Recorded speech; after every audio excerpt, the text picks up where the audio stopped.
చనిపోయిన దగ్గర నుంచి ఎవరు పట్టించుకోలేదు. ఏడవాలనిపిస్తుంది, ఏడుపు రావట్లేదు. ఆల్ ద స్ట్రగుల్, ఇదంతా మా కష్టం.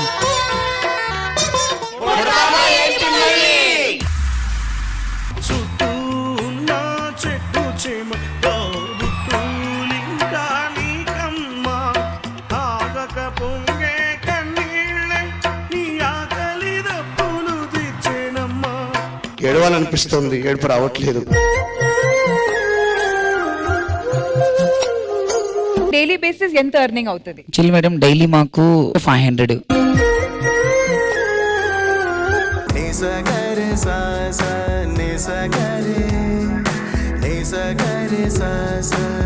ఇది ఇవేంటండి ఇవి? వర్షాకాలం కదా, వానపాములు వచ్చాయి. చాలా డిఫికల్టీతో ఉన్న ఒక పర్సన్ వచ్చి గోరంటాక్ ఎలా పెడుతుందో చూడు.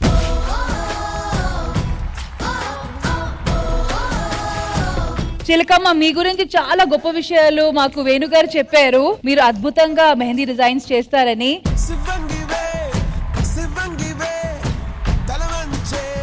సెల్ఫ్ గానే నేర్చుకున్నాను. కరోనా వచ్చింది, మమ్మీ చనిపోయారు. మరి నీకు సపోర్ట్ ఎవరు ఇప్పుడు?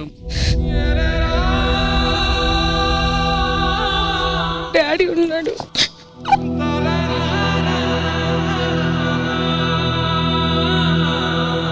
మమ్మీ చనిపోయిన దగ్గర నుంచి ఎవరు పట్టించుకోలేదు. 2 months పచ్చడి అన్నం తిన్నా కూడా నన్ను ఎవరు పట్టించుకోలేదు.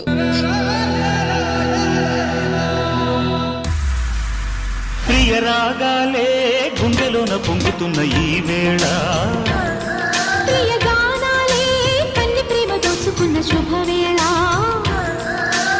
ఏమి నటి సౌందర్య. ఒక తల్లి పాత్ర వేసిన, భార్య పాత్ర వేసిన, సహజమైన నటనకు పెట్టింది పేరు మన సౌందర్య. నిజంగా అలాంటి అమ్మాయి పోగొట్టుకున్నామంటే చాలా దురదృష్టవంతుడు.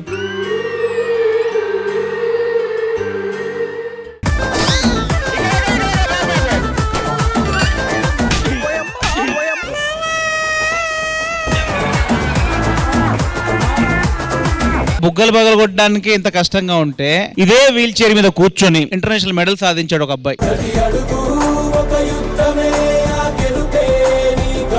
ఇది బై బర్త్? లేదు మ్యామ్, నేను అందరిలా నార్మల్ గానే ఉండేవాడిని. ఓకే. సో నాకు బైక్ యాక్సిడెంట్ లో స్పైనల్ కార్డ్ ఇంజురీ అయ్యి స్టమక్ నుండి కిందకి బాడీ పార్ట్స్ ఏమి వర్క్ అవ్వదు.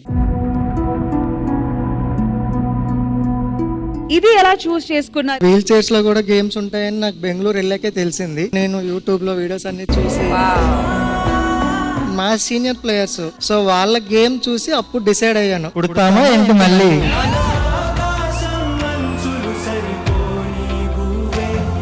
దీంతో పాటు నేను నా ప్రాక్టీస్ అంతా కంప్లీట్ అయిపోయాక నైట్ టైం వీల్ చైర్ లో నా జొమాటో డెలివరీ చేస్తున్నాను. ఫ్లాట్స్ అవన్నీ కొంచెం పైన అవన్నీ ఉంటే మరి వాళ్ళ కిందకి వస్తారు, లేకపోతే మీరే పైకి వెళ్ళి ఇబ్బంది పడ్డాం. ఏమన్నారు? రాలేనప్పుడు ఎందుకు ఆర్డర్ పిక్ చేసుకున్నావు? ఆల్మోస్ట్ 45 minutes వెయిట్ చేయించారు మమ్మల్ని.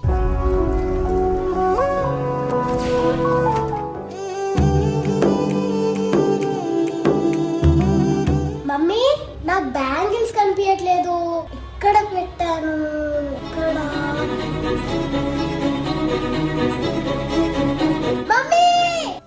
నా వంశంలోని చెడ పుట్టావు కదరా. నీలాంటి వాడు ఇంట్లో ఉంటే ఈ కుటుంబాన్ని తేడా అనుకుంటారు.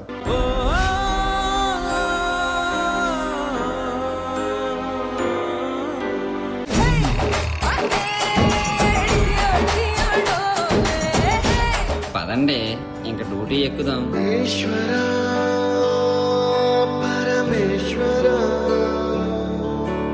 వస్తావా? విలువ లేని, గౌరవం లేని ఈ ప్రాణం ఎందుకు?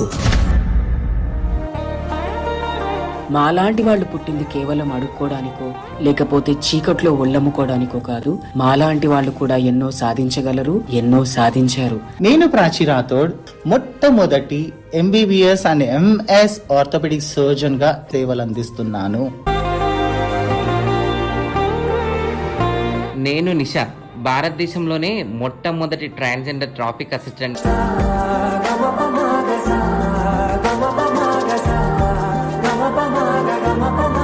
ఫ్రాంక్ గా చెప్తున్నాను, ఒక్కొక్కరు 10 రూపాయలు బిచ్చం వేస్తేనే నేను చదువుకొని ఈరోజు డాక్టర్ అయ్యా.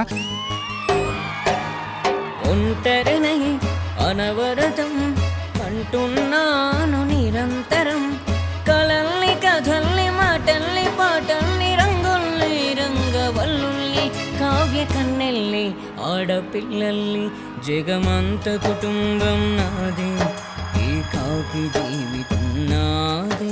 టాలెంట్ అనేది మనలో ఉంటుంది సార్. మనకు దేవుడిచ్చిన లైఫ్ ఇది, మనం దాన్ని అంతం చేసుకోకూడదు.